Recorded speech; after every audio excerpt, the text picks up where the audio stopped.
जे व्यसनमुळे जी बिमारी होते ती आपण स्वतःहून आपल्या शरीरामध्ये घातलेली आहे. म्हणजे ती एक प्रकारची आत्महत्याच आहे. फक्त एवढं आहे की जीव लगेच न जाता काही दिवसांनी जातात. तर व्यसनामध्ये आपण बघितलं तर मोस्ट कॉमन आता सध्या आहे की दारू पिणं, बिडी फुकणं आणि तंबाखू खाणं.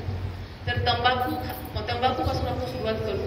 तर तंबाखूमुळे काय होतं, म्हणजे पुरुषांना सवय असते तंबाखू खायचं आणि तोंडामध्ये खूप वेळ त्याला ठेवायचं. त्याच्यामुळे काय होते, आपल्या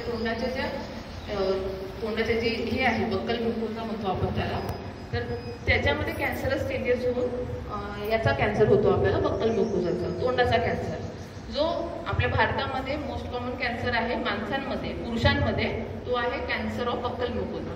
तर तो तंबाखूमुळे होतो. तंबाखूमुळे असे टॉक्सिन्स असतात ज्याच्यामुळे आपल्याला कॅन्सर होऊ शकतो.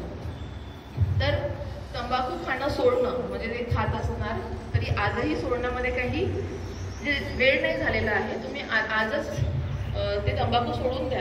कारण कसं असते, जर तो कॅन्सर, आम्ही असं बघितलंय की कॅन्सर पूर्ण एक साईडचा पूर्ण जबडा कॅन्सरने भरलेला आहे आणि त्याचे ऑपरेशनही असे आहे की आम्हाला तो तेवढा पार्ट काढावाच लागतो पेशंटचा.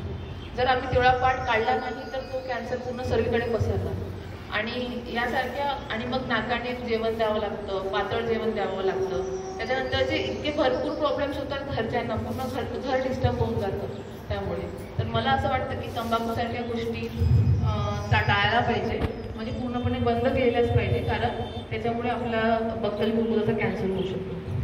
दुसरं आहे दारूमुळे.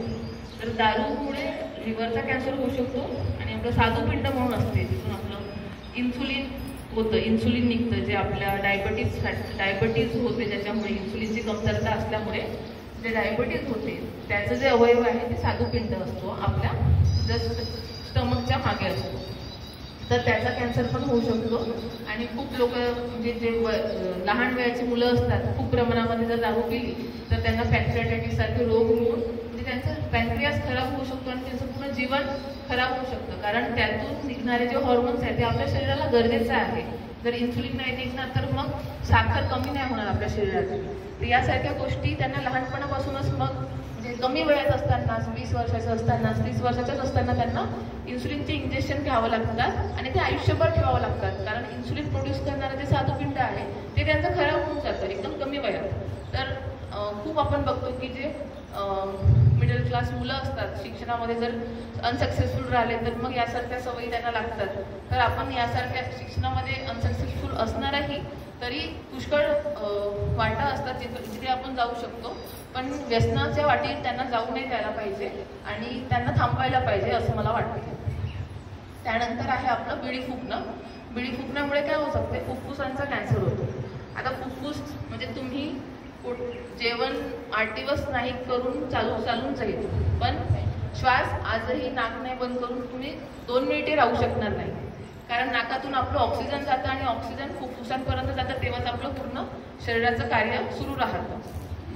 तर तुम्ही जर बिडी फुकून तुमचे फुफ्फुस खराब करणार तर त्याच्यामुळे पूर्ण तुमच्या शरीराच्या अवयवांना ऑक्सिजन पुरवठाच नाही होणार. कारण तुमच्या फुफ्फुसांची पूर्ण जी कॅपॅसिटी आहे ऑक्सिजन सर्व अवयवांना द्यायची ती पूर्णपणे कमी होऊन जाणार आणि ती जर कमी झाली तर तुमचे सर्व अवयव हळूहळू करून फेल होऊन जाणार.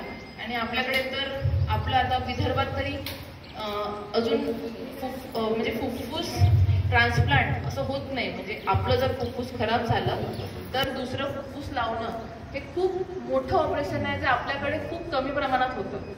म्हणजे ज्याप्रमाणे लिव्हर ट्रान्सप्लांट, लिव्हर खराब झाला तर आपण लिव्हर बदलू शकतो, किडनी खराब झाली की आपण किडनी बदलू शकतो.